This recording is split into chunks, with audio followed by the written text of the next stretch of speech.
Bonjour à toutes et à tous. Je suis ravie d'être présente pour le colloque de la TACD. Je me présente donc, je suis Lucie Gomez, je suis docteure en didactique de l'histoire et je serai maître de conférence à Limoges à partir de la rentrée. Je ne travaille pas habituellement dans le cadre théorique de la TACD puisque mes travaux s'inscrivent dans le cadre de la problématisation, mais je m'intéresse tout particulièrement au comparatisme en didactique. J'en profite pour faire un clin d'œil à l'ARCD, l'Association pour la recherche comparatiste en didactique, que beaucoup connaissent déjà ici. N'hésitez pas à nous rejoindre, les échanges étant souvent très fructueux.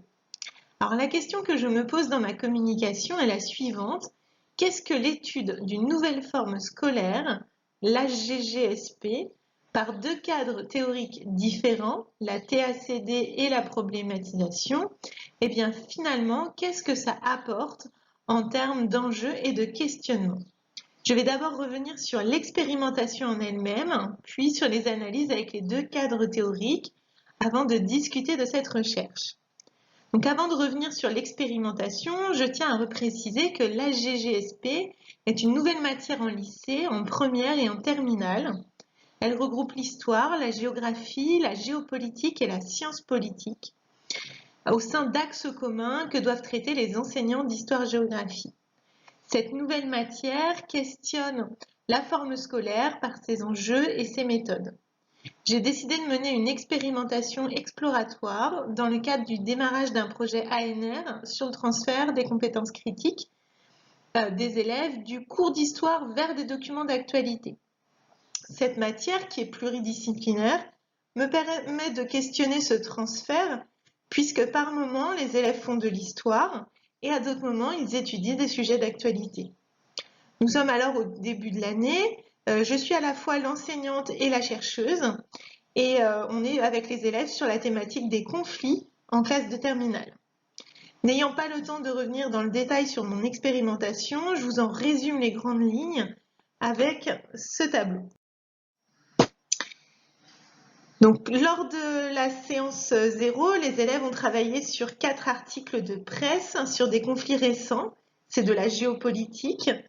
Ils devaient se demander ce que ces articles leur apprenaient sur des conflits. Cela m'a permis de confirmer que, comme le dit Didier Cariou, les élèves sont dans une lecture informative et non indiciaire des documents. La question les y incitait en plus par sa formulation. La séance 0 la séance 1 est de l'histoire avec l'étude de 2 peintures postérieures à la guerre de 7 ans. Après s'être demandé ce que les peintures leur apprennent sur cet événement, les élèves apprennent à se poser la question autrement en histoire. Le document ne peut rien leur apprendre sur cette guerre. C'est une trace à questionner sur la construction mémorielle de la guerre de 7 ans par 2 peintres ayant des intentions à décrypter. C'est une initiation à la compétence critique historienne d'étude de documents. En séance 2, ils doivent refaire la même chose avec des documents sur le terrorisme en histoire. La question porte sur les intentions des auteurs des documents, puisque c'est ce que nous avons identifié en classe comme question pertinente d'un point de vue de l'histoire. C'est ce qui permet de faire une lecture indiciaire et non une lecture informative. Les élèves sont assez autonomes, mais la nature des documents, ce sont des discours de président et un appel au djihad, leur semble sans doute plus évident à critiquer. La dernière séance est à nouveau de la géopolitique. L'idée est de voir si les élèves transfèrent la compétence développée en histoire à l'étude de documents d'actualité. Ici, c'est un article de Russia Today France, l'organe de presse obéissant à Poutine, sur la guerre en Syrie.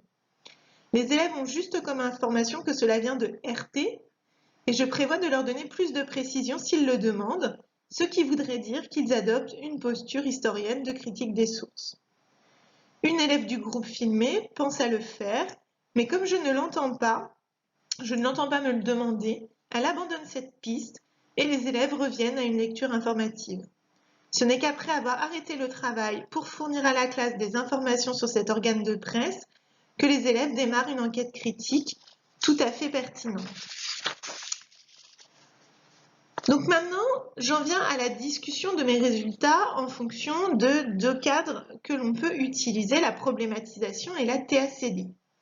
Alors, le cadre d'apprentissage par problématisation, initié par Michel Fabre et Christian Orange, et la TACD, la théorie de l'action conjointe en didactique, initiée par Gérard Sansevy, permettent des analyses différentes de ce corpus. Celui-ci a bien sûr été pensé à partir de la problématisation, mais l'utilisation de la TACD peut s'avérer complémentaire puisque les questions posées ne peuvent être les mêmes. Dans la séance 0, sur les documents de presse, on ne peut analyser ce qu'ils font avec la problématisation puisqu'ils ne font que prélever ce qui est dans les documents, il n'y a pas de problématisation. Ce qu'on peut dire, c'est qu'ils sont tellement dans un registre explicatif de sens commun qu'ils ne peuvent pas problématiser dans l'activité proposée. Dans la séance 1, j'ai décidé de modéliser dans un espace de contrainte le passage du registre de sens commun au registre historien, le trait en gras en noir et le passage de l'un à l'autre permis par mon intervention sur ce qu'est la critique historienne. Donc on voit quand les élèves sont de sens commun en orange et quand est-ce qu'ils passent en vert dans un registre plus historien avec une critique des sources. Dans la séance 2, les élèves sont tout de suite dans un registre explicatif registre explicatif historien. Ils travaillent tout de suite dans cette optique, ce qui n'était pas le cas dans la séance 1. Dans la séance 3, sur le document d'actualité en Syrie, le transfert de compétences ne se fait pas tout de suite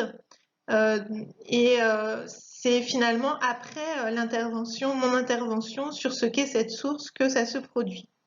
Ainsi, l'approche par problématisation me permet l'analyse de la construction des savoirs au regard de l'épistémologie historienne. Les modèles explicatifs dans le registre explicatif historien sont parfois représentés avec des interrogations car les séances sont trop courtes pour que les élèves mènent véritablement une enquête. Et concernant la reconstruction de la forme scolaire, elle semble apparaître avec cette étude exploratoire comme indispensable. Les élèves acquièrent des compétences dans la partie histoire du programme, bien que les frontières soient parfois mouvantes, et ils ne les réutilisent pas forcément dans la partie géopolitique.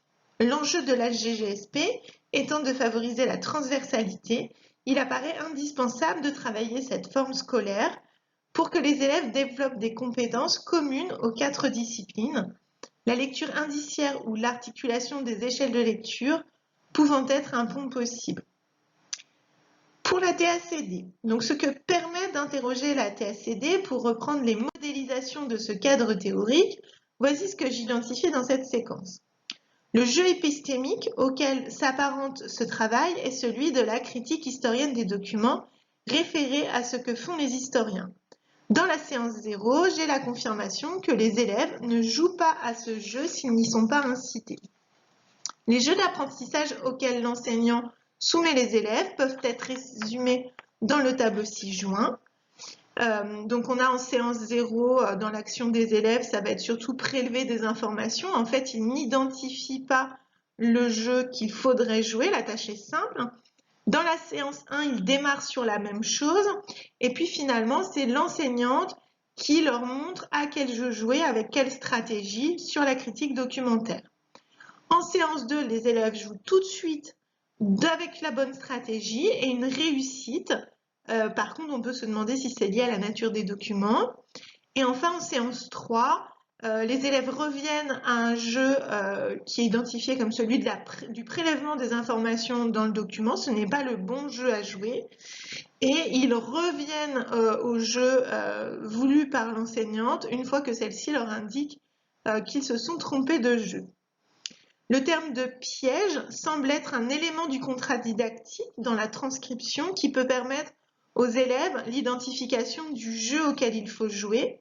J'utilise ce terme la première fois en séance 2 pour indiquer aux élèves qu'il faut se référer à la séance 1 en disant la dernière fois vous étiez un peu tombé dans le piège de ne pas trop critiquer les documents, essayez de vous souvenir, de retourner, voir dans le cours qu'est-ce qu'il aurait fallu faire et là vous n'allez pas tomber dans ce piège-là. En début de séance 3, je ne réutilise pas ce terme puisque je laisse les élèves assez libres de leur analyse, mais c'est Louise, une des élèves du groupe, qui l'utilise elle-même en disant « tu sais, c'est encore un piège ». Louise se saisit donc de ce que j'avais mis dans le milieu en séance 2 pour le transformer en élément du contrat didactique en séance 3. Mais le groupe ne jouant pas au même jeu qu'elle, elle n'est pas suivie dans son élan.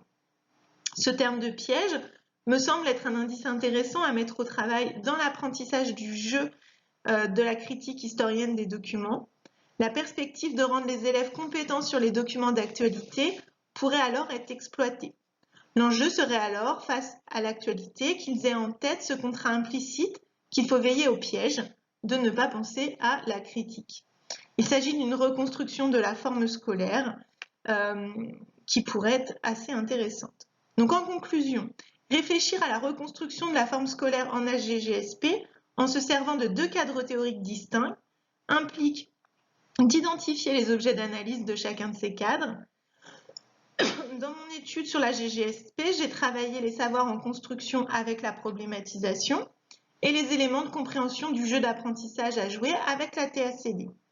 Cette étude n'est pas exhaustive, elle ne doit pas laisser croire que la problématisation ne s'occuperait pas des actions des enseignants et des élèves ou que la TACD ne s'occuperait pas des savoirs. Ce n'est pas le cas, mais la focalisation sur certains aspects de ces cadres théoriques me permet d'avancer des analyses sur la reconstruction de la forme scolaire possible en HGGSP lorsqu'on part du principe de transférer des compétences historiennes à la géopolitique et donc en partie à l'actualité. Je comprends que ce transfert de compétences présente donc des obstacles dans la capacité des élèves à identifier quand il faut être critique, mais j'essaie de montrer que le terme de piège peut être un élément de la stratégie d'apprentissage si celui-ci est travaillé dans ce sens. Les perspectives de recherche ouvertes par cette nouvelle spécialité sont multiples et méritent notre attention. Merci à toutes et à tous pour votre attention.